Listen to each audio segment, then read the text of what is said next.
Well, he's been in office 2 weeks, but he's already making his mark on diplomatic ties with allies like Australia and Mexico and adversaries like Iran.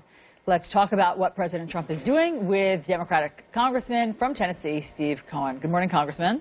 Good morning, Allison. Good to be on CNN. Thank you for being here. Let's start with Australia. It has been reported that there was a tense call between Australia's Prime Minister and President Trump does not want to honor a deal that President Obama put into place to take 1,250 refugees who are currently languishing on an island off of Australia. And I guess my question to you is, why does President Trump have to honor a deal that he doesn't believe in, that when, by the way, the Prime Minister of Australia won't take these refugees? Well, it's what they talked about is the peaceful transition of power. In America, power is supposed to flow seamlessly from administration to administration, and you're part of a process. I'm afraid that this administration kind of looks like they think it's regime change, and that's not what the American electoral system and political system is. And you kind of work with the past and you change in the future, and it's unfortunate that he's not honoring the obligations the United States has incurred, whether you like them or not. I understand what you're saying, Congressman, but obviously with each election, the mood changes, the policies change. That's what elections are all about. And so, you know, Mr. Trump in part was elected on saying that he was going to crack down on, you know, outsiders and make the U.S. safe. And it sounds like this is what he's doing. What do you think the upshot of having this argument with the Australian Prime Minister will be? Well, he's not making the United States safe, just like his Muslim ban does not make us safe because it gives ISIS material to get more jihadists, and it gives other people, like in Iraq, we're fighting with them to defeat ISIS. It puts our soldiers in jeopardy. And you just don't go with disagreements against one of your best allies. Australia's been a friend of the United States and continues to be a friend of the United States, and it's just not what you should do. I don't think he got elected on that. Refugees are not war prisoners. They're not people who've committed crimes. They certainly can be vetted and should be vetted, and I'm sure President Obama was going to vet them. President Obama vetted, and our country vetted, everybody that was coming in from Syria for at least 2 years with intense vetting, extreme vetting, huge vetting. What's going on? Let me ask you about what's going on with Mexico, because we understand that there was another tense phone call, excuse me, between President Trump and the President of Mexico. CNN obtained a readout, like a transcript of that phone call. So let me just read a portion of it to you. Mr. Trump reportedly told Mr. Peña Nieto, you have some pretty tough hombres in Mexico that you may need help with. We are willing to help with that big league, but they have to be knocked out, and you have not done a good job of knocking them out. Congressman, what do you think of that relationship? I like the nuanced words that this administration uses.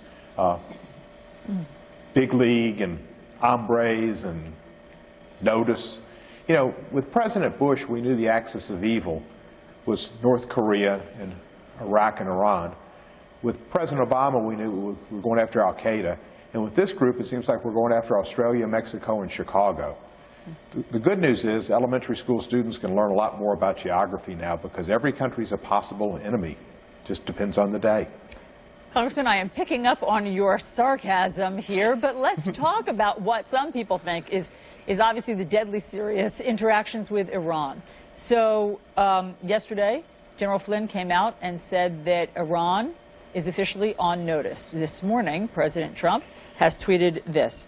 Iran has been formally put on notice for firing a ballistic missile, should have been thankful for the terrible deal the U.S. made with them. Well, they did violate a UN agreement by firing a missile. Isn't it time for the U.S. to say something in no uncertain terms to Iran?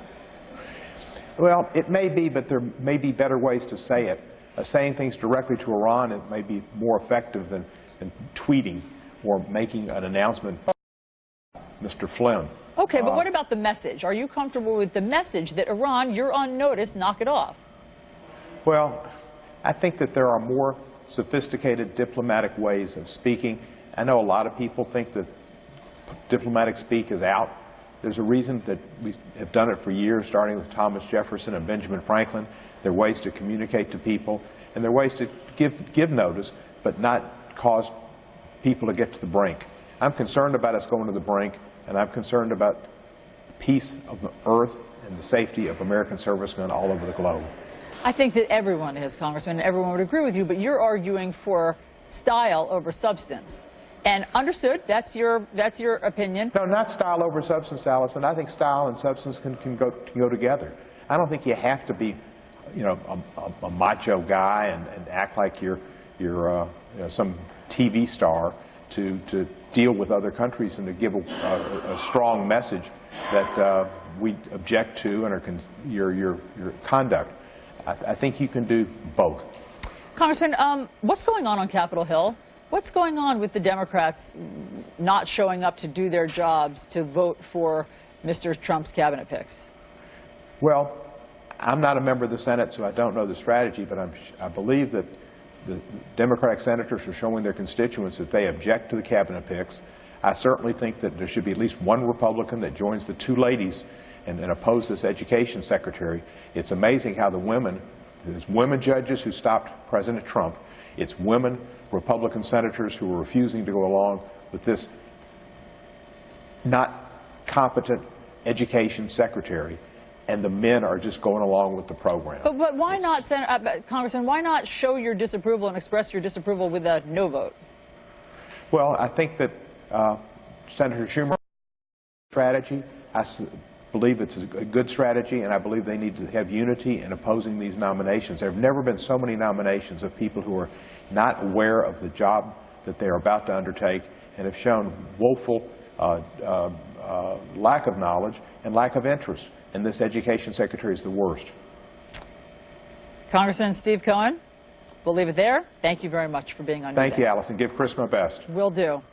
Chris? Here I am. Congressman is sending his best regards to you. Return the favor.